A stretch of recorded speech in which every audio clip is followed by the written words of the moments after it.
Smooth Health on the Drive in association with Avon HMO. Smooth Health on the Drive. It's a global observation that helps raise people's awareness. Insightful tips and information to live in a healthier and happier life. How to prevent it, detect or treat it. Smooth Health is powered by Evercare Hospital, Lekki, transforming healthcare in Nigeria. If you didn't know, now you know. This is Smooth Health on the Drive.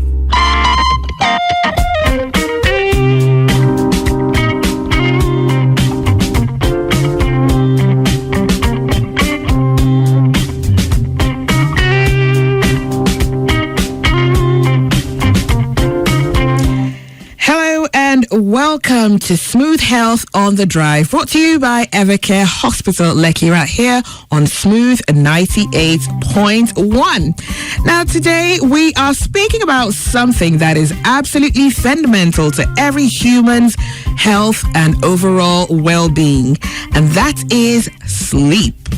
So we're focusing on the importance of sleep in general well-being. Now, joining us on the show this lovely evening, ready and equipped to answer all our questions as well as share insights on the topic, we're speaking with Dr. Chioma Eyisi. She's a consultant family medicine physician at Evercare Hospital. Now, at Evercare Hospital, her role involves providing holistic medical and patient-centered care to individuals of all ages and across with undifferentiated ailments at the general outpatient clinic. She also provides wellness care and counseling services. Dr. Eyisi is a dedicated doctor. She commenced her career as a clinician in 2009 and has worked in various health institutions in Nigeria and in the United Kingdom. She has a keen interest in the prevention, treatment, and reversal of specific chronic diseases through lifestyle changes. She's also a member of the Johns Hopkins Alumni Group, USA, the General Medical Council from the UK, the Society of Family Physicians of Nigeria, British Society of Lifestyle Medicine, and International Board of Lifestyle Medicine. Wow, what a resume. Welcome, Dr. Eyisi, and thank you for coming. Thank you for having me on your show. Awesome. As always, you are welcome to join in the conversation today. So if you have any questions or any comments as well, all you need to do is share them with us. You can send them via WhatsApp to 0809 444 0981. Or you can call in live to the studio. The phone number to call is 01 4489 981. So, Dr. Eyisi, living and working in a, busy city like Lagos, of course, can be very hectic and, in fact, almost chaotic, right? I mean, there's a long commute to work for most people.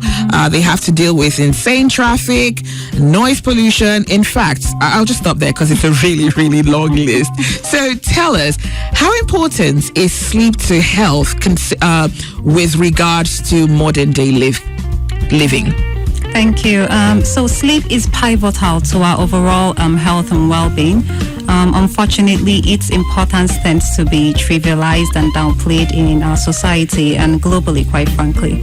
And that's even compounded by the fact that in our modern age, people tend to pride themselves in the fact that they don't sleep adequately, and they believe that having little sleep means that they are exude some sort of power or strength, and they function maximally regardless. And then people who sleep adequately are regarded as being lazy and non-productive. Right. So it's been shown that globally, over a third of the population, particularly in developed countries, don't get adequate sleep, okay? And a recent study that I conducted here in Lagos amongst a certain population of people showed that over 50% of the population that I studied don't get the recommended duration of sleep, okay? That's a profound and huge number of people. And this is for various reasons, right? You alluded to the fact that people have long commute hours, noise, and the list is endless, really. But there are a group of people who don't sleep well just because they are oblivious to the health impact of sleep and how they should sleep and the whole process of sleep. And I hope that as we proceed, I would, educate people better to understand how this simple act called sleep is, how much it plays in our lives, and it's such an armory, an effortless one, really, that we need to hold on to as we proceed through life. Okay, now speaking about sleeping, I know that there should be recommended hours for different individuals. Exactly. So, could you share that? Yeah, so for adults, we'll start with adults. Adults should sleep for 7 to 9 hours every night, and that's what's recommended. 7 to 9 hours. Exactly. Okay. All right. That's a long time for most of us living in Lagos. Okay, Yeah. and other age categories? So for different age groups, for children, okay, so by adult I mean 18 years and above, and then for children 13 to 18 years should sleep for 8 to 10 hours, and for school children that would be between 6 to 12 years should sleep for 9 to 12 hours, and that includes their naps. Preschool children, which is 3 to 5 years, should sleep for 10 to 14 hours, and then toddlers, that's 1 to 2 years, should sleep for about 11 to 14 hours, and then of course newborns should sleep for much longer, 14 to 16 hours, and I think they get the best deal. Yeah. Okay, when it comes to someone who is not getting enough sleep, are there any signs for that person to look out for, or you as an expert in the field, what are the signs of someone who's not getting enough sleep? Yeah, so it's interesting because really people who are sleep deprived actually don't know that they're sleep deprived. They think that they're functioning at their maximal capacity. But some signs that we can look out for is fatigue, okay? Someone who is excessively tired at work, and that comes with excessively yawning, and then usually they are quite irritable, okay, quite on the edge, and then they have what we call emotional lability. That's like when someone has extremes of emotions. 1 second they are quite happy and they react excessively to something that would just make you smile, and then on the other hand they get aggressive, So that's like mood swings. Yeah. Okay. So they also tend not to be very productive. They are slow with activities that they involve in at a particular time. So yeah, those are some of the things. And then when it gets really bad, they get agitated. They get cranky, particularly in children. Okay, and in some cases, in extreme cases, there are cases that also lead to depression and suicide. Wow. Yeah. Wow, that is a serious thing. Okay, so when it comes to people who are deprived of sleep, for some it's like a normal part of everyday living. They just roll on with it. But could it possibly lead to some severe illness, maybe? Yeah, absolutely. So it's said basically that not sleeping properly can kill a person. So just, and that's not exaggerating, and it can kill a person in different ways, and I'll address that. So it's actually been shown that people who don't sleep properly are at increased risk, 10 times increased risk of premature death, just by not sleeping properly, I mean less than 6 hours of sleep, which is what most of us absolutely actually that's scary. Yeah, so, and then as per the health benefits, it affects our health, our physical health, our mental health, and our social health. I would focus a little more on our physical health and just pick up a bit of them just to help us understand the science between that, so that we can relate to that. So let's just start from more conspicuous, examples before we proceed to something that is usually imperceptible, and then let's start with accidents. I think we can all relate to that people who don't sleep well are prone to having accidents, road traffic accidents. Absolutely. And it's quite it's an important thing that we should look out for, because we would pay attention to other things but not really sleep. Like you wouldn't really say to someone, I don't think you should drive because you didn't sleep well. It's not something that we'll really look out for. But you might say, don't drive because you've been drinking, right.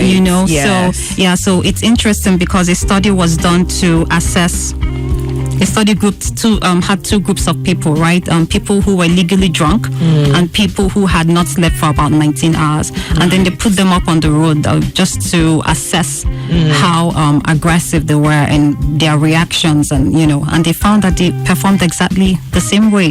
So that's someone who is legally drunk and someone who hasn't slept for 19 hours. So it doesn't get any worse, really. Wow. So we really need to pay attention to that with regards to accidents, okay? And then we go on to cardiovascular health, and that's the blood vessels and the heart. So it's been shown that adults who are 45 years and above, who sleep for less than 6 hours, have a 10 times increased risk, okay, of having a heart attack or stroke compared to those who sleep for 7 hours or more. Wow. Okay, so that's not even 10%. It's actually 200 times. Yeah, that's 200 times. Yeah, that's what it is. It's terrible. It's terrible. So it's something that we really, really, really need to pay attention. And what's the process here? So you don't sleep well, your stress hormones go up, your blood pressure goes up, your pulse goes up, your vessels are inflamed, and when your vessels are inflamed, they don't supply your brain, they don't supply your heart, and that's it. That's recipe for a heart attack or a stroke. So that's with regards to cardiovascular health. Another important aspect is with obesity, okay? There's a high prevalence of obesity even amongst our children. This is something that we never really used to have. Right. And a lot of times we say it has to do with our food, but sleep also has a role to play with obesity. So it's been shown that with sleep, people who don't sleep adequately have an imbalance of their appetite control hormones. So there are basically two hormones that try to control our appetite. One is called ghrelin and one is leptin. And the one that suppresses our appetite is kind of suppressed when we don't sleep adequately. And the one that kind of increases or stimulates us to eat more is kind of increased when we don't sleep properly.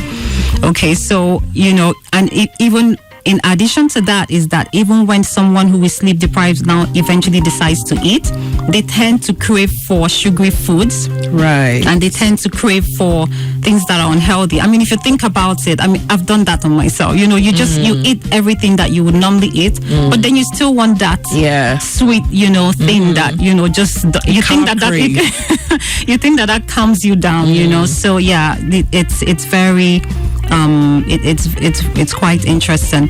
And with obesity, it leads to diabetes. Okay, that's also on the rise in our economy. And it's been shown that people who don't sleep properly have an increased risk of diabetes. And not just that, people who are diabetic as well, who don't sleep properly, have an increased chance of not controlling their blood sugars properly. Okay, so you're taking your medications, you're doing the things that you should do, but you're not sleeping properly because you don't think that sleep is that, important, And then another aspect is with our immunities. Okay, we know that I think that's pretty common. Like if you have a cold, I remember my mom would say to me when I was little, just sleep it off, just sleep it off. You just need sleep. And that's what it is really. It's literally what it is. When you sleep properly, you give your immune cells a chance to fight, okay, because that's what they're there for, to fight against invasion and organisms, So sleeping well increases your chance of fighting a flu and some viral infections. And then that's also the pathway for cancer as well. So studies have shown that people who don't sleep well have an increased risk of having certain cancers. And this is breast cancer, endometrial cancer, leukemias, the list is, it's quite a couple of them, okay? So, and this is the mechanism really, like when you don't sleep properly, your natural killer cells, which are like the highest level of immune cells that we have, right? They tend to, you lose about 70% of them just by, staying awake for sleeping for just 4 hours at night, and as a result of that, they don't combat some of these invading organisms that can lead to cancer, okay? And it's interesting, a study that was done in somewhere in the US kind of compared they had two groups, okay, some groups of rats and then another groups of rats, and then in one group they kind of interrupted their sleep over 4 weeks, and the other group they let them sleep, okay, and then they injected them with cancer cells. And I wish you could all see this, like the result afterwards. It was like a 200% increase in the size of cancer cells for the rats that their sleep was interrupted compared to those who were not, and then not just that it would increase in size, it also metastasized, okay? Wow. And then, Alzheimer's disease with poor sleep leads to Alzheimer's disease and, memory impairment, so the list goes on and on. There's just so much that good sleep can help prevent. Wow, I think I'm actually scared into sleeping right now. We'll take a quick break, and when we return, we'll take some of your comments and we'll continue speaking with a good doctor about the importance of sleep. This is Smooth Health on the Drive. It's a global observation that helps raise people's awareness. Smooth Health is powered by Evercare Hospital, Lekki, transforming healthcare in Nigeria. Hi, this is Michelle Dede. Keep listening to Smooth 98.1. This is Smooth Health on the Drive. It's a global observation that helps raise people's awareness. Smooth Health is powered by Evercare Hospital, Lekki, transforming healthcare in Nigeria.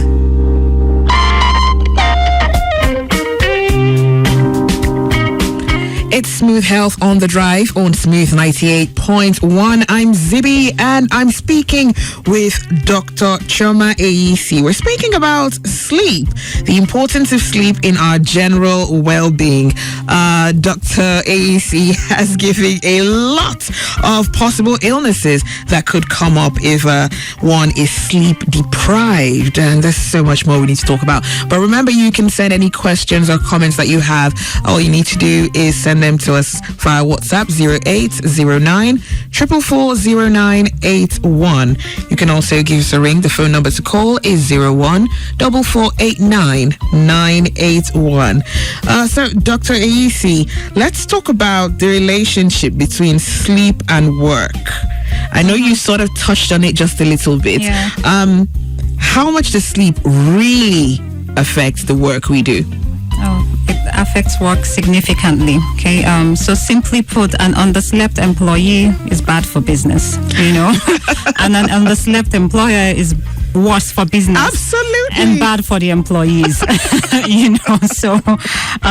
So it's people who don't sleep well don't drive your business forward. So it's in the best interest of the employer to ensure that your staff sleep properly. You might not have a direct effect on their sleep, but you can advise them about sleeping properly.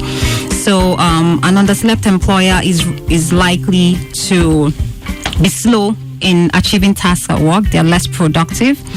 They're also more likely to avoid challenging tasks at work. Okay, so they would shy away. They're not the customer friendly staff that you would have. That's the least of their worries when they're at work, because what they want to do basically is survive through the day. Right. So they would toe the path of least resistance to just make it through the day. So it's in everybody's best interest to make sure that in different ways that we can. It's not an easy thing to do, but we can all try to make sure that as employees we sleep well, and as employers we try to make sure that our employees sleep well as well. Okay, let's come to the younger children. I know at the start I asked about the sleeping times for children. Can sleep patterns basically have a sort of impact? We've seen how it could impact adults and their productivity at work, but would you say it has an impact on children and their own daily activities as well? Yes, definitely. So it affects children in the same way. So if a child starts to be sleep deprived early on in age, everything that I've just spoken about can actually happen to them. That's about their health.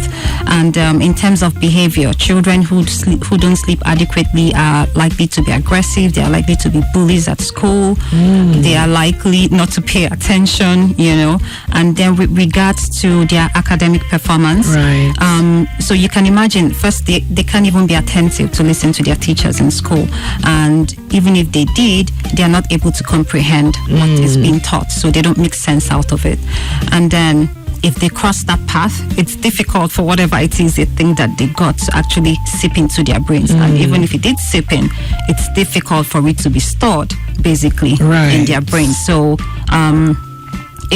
studies have been done to, show this, and it's a big thing now, particularly in developed worlds, to try to prolong the start time for many schools to about 8:30 or 9, because it's been shown that even just 45 minutes to 1 hour increase in their sleep pattern has been shown to. One study showed that there was an increase in SAT scores by up to 220%. 220 points, in SAT scores when the children started school at 7:30, for instance, as opposed to when they started at 8:30. And those who can relate to that know that that's a huge difference between a child who goes to an Ivy League school and one who doesn't. And studies also show that children who nap for about 90 minutes have about 20% increased chance of actually understanding and doing well at exams compared to children who don't sleep adequately. So it's very crucial that we make sure that our children sleep. Just make sure that you get them to bed early, and also educate them, on the importance of sleep, because it's one thing to get them to bed and you don't really know what they're doing when they're in bed, right? So we need to educate them. The teachers also need to educate them. There's a lot of campaign about food, about exercise in schools, sexual health in schools, but there's just little attention being paid to sleep or in terms of educating our children. So I think that that's a very important thing that we need to consider with our children. Now, living in Lagos, you see children who are awake sitting on a school bus as early as 5:30. Exactly. In a lot of cases, what hope do they have? Because because of the situation, they have to be up so early. Exactly. So it's like we're already exposing our children to so much. Imagine you also have to go out to work as an adult at the same time and come back sometimes at the same time. Some of them close school at 5 p.m. and they're back home at the same time as you are. So it's a collective effort that we have to put in place. One thing that I've seen that our schools are doing adequately, and it's something that they're trying to implement abroad, is having smaller school buses. So you don't have the luxurious buses where you fill up with children and then you have a longer commute time. So I would say, that's a good thing, because smaller buses drop off is different routes. Different routes. Exactly. But we just have to make sure that even if they're out for so long, that when they get back home, they don't have to spend so much time watching TV. And frankly, sometimes it's about the assignments. It's just so many assignments. And sometimes I just say to my kid, you know what? If I keep you awake to do this assignment, you will likely fail, because your brain is shutting down anyway. And then if you stay up and then you go to school tomorrow, you won't understand what your teacher is teaching. So I would rather you just fail once and then when you get to school, you pick it, right? So we have to kind of strike a balance with our children to make sure that things are being done right. Okay, let's take a phone call. Good evening. Hello. Hi, good evening. How are you? Awesome, thank you. What's your name and location, please? My name is Adewale, calling from Ikeja. All right, Adewale, speak to us. Thank you. Very nice topic. I've been listening to the doctor since. Nice. So Thank you. I just wanted to find out. She said 7 to 9 hours for adults per day. So I wanted to find out, if you cannot do 7 to 9 hours at night, just straight 7 to 9 hours at a go. What about if you can do 4 hours at night and maybe you have a nap of 2 hours during the day? Does it count? Does it add up? Or it has to be that 7 to 9 hours straight forward at night like that? Okay. Like she has told you, living in Lagos, it's one of the challenges of living in Lagos. I'm very sure the majority of the people that are living and working in Lagos can hardly have 7 to 9 hours of sleep a day. But if you have 4 hours at night, maybe 2 snap hours during the day, does it count? Okay, thank you very much for that. That's a genuine concern and question. Yeah, that's a genuine concern and question. But it's science, right? We don't negotiate with science. Basically, it's the science is you have to sleep for that's optimal. Sleep for 7 to 9 hours at night. Okay, for adults, it's actually at night. Right. What is it about sleeping at night? Okay. Yes. What if you have a job where you have to work overnight? Can you catch that 7 hours during the day? Yeah. So if you have to do a shift work, right? Your sleep clock, which is called the circadian rhythm, changes. You have to find a way, and it switches. So if you still get the 7 hours, it's still not optimal because our bodies are meant to sleep at night. Okay. But there are things that you can do to modify your circadian rhythm so that that morning time looks like it's nighttime in your brain. So at the end of the day, it balances out. But what you mentioned, it's still better to get to sleep for 4 hours at night and then 3 in the later on. If you feel like you can't do it at night, it's still better, but it's still not optimal. Okay. Wow. Sleep. I mean, it's such a gift. And in the course of your work, I'm sure you've come across people who, just can't sleep. Yeah. No matter how hard they try. Yeah. I know. That's true. Yeah, some people just keep trying, and so in cases like that, what we do is first we try to assess them. We have questionnaires that we use to assess to find out what type of sleep disorder it is that they have. Okay, and for some people it's actually anxiety related. They have psychological stressors. For some people they have physical ailments. For some people it's drugs at night that make them have to pass urine regularly.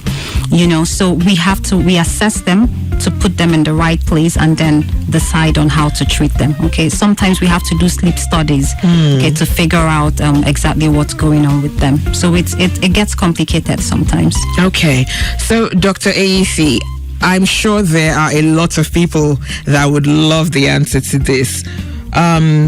What can people do to actually get quality sleep at night?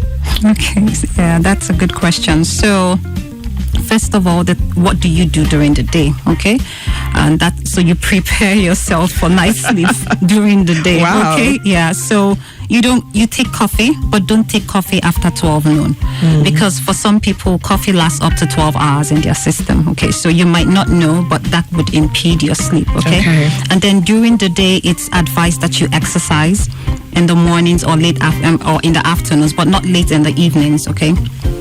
Likewise, it's been shown that hydrating adequately helps, to sleep properly at night. And then when you eventually get home in your sleep environment, make sure it's comfortable, make sure it's cool. Try to take a hot shower, try to tone down on work that you still have to do. Okay, so that when you get to your bedroom knows that, your brain knows that your bedroom is for sleep, not for work. Okay, right. And then try to go to bed at exactly the same time every day and wake up at exactly this. So even on weekends, just try to be in that window of time that you would normally sleep. Okay. So turn off your TV, turn off your phones just before you sleep. Okay. And then if you eventually lie down to sleep and you can't sleep properly, after about 20 minutes, just get up and do something else. Turn off the lights. Usually some people ask me, okay, so what if we have to go to the bathroom? And what we say now is take a torchlight. Just put a torchlight right next to you. Don't turn on the light because then light gets into your eye and then it impedes your sleep. Yeah. So and then if you've tried all that and nothing seems you don't seem to be getting enough sleep, then you can come into the hospital to get assessed to make sure there is no sleep disorder. All right. Well, thank you so much, Dr. Eyisi. Do you have any parting words? I know you've spoken extensively about this, but okay, I've got a question here for you. I can read this. It's from Timothy, and he says, "Good evening. Please, I'd like to know more about those who sleep uncontrollably more than the standard period required, and when doing boring things, they feel sleepy, but during interesting things, they hardly fall asleep." Okay. Well, I feel like that happens to most of us, right? When you're doing something boring, you tend to fall asleep, But thanks for the question. So people, there's actually a type of sleep disorder where people sleep a lot during the day. So even though they've slept through the night, during the day they can be doing something actively and they just sleep off. Okay, so that's called narcolepsy. So that's not fly related. Well, yeah, so we are in those cases, we would have to evaluate them using some questionnaires to find out what category they find them, they are, and then we try to manage them. Okay, we're almost out of time, but this is a question from Ali. He says, my friend uses sleeping syrups to get proper rest. Is it a safe thing to do? Ali, is this you or your friend now? Tell me. No, definitely not. It's not safe. So sleeping medications would sedate you. They don't put you to sleep. So they don't put you to the regular rhythm of sleep. So it's very important that your friend doesn't do that. It's not safe. It's been shown to have a high risk of death amongst people who use that, falls, accidents. So sometimes we use them for people just for a short while, but it's not recommended that it's a regular thing that people use. Okay. All right. Finally, Dr. Eyisi, how can people contact you at Evercare? Okay, so we're located at Admiralty Way, Lekki Phase 1, and that's number 1 Admiralty Way. Phone number is 081-3985-0710. And our email is info@evercare.ng. All right. Well, thank you very much, Dr. Chioma Eyisi, for being with us and sharing your very insightful message about the benefits of sleep. And that's it for Smooth Health on the Drive this Thursday. I'm Zibi. Do stay tuned. The Smooth Drive continues. Smooth Health on the Drive. It's a global observation that helps raise people's awareness. Every Thursday at 5:15 p.m. If you didn't know, now you know. Powered by Evercare Hospital, Lekki. Transforming healthcare in Nigeria.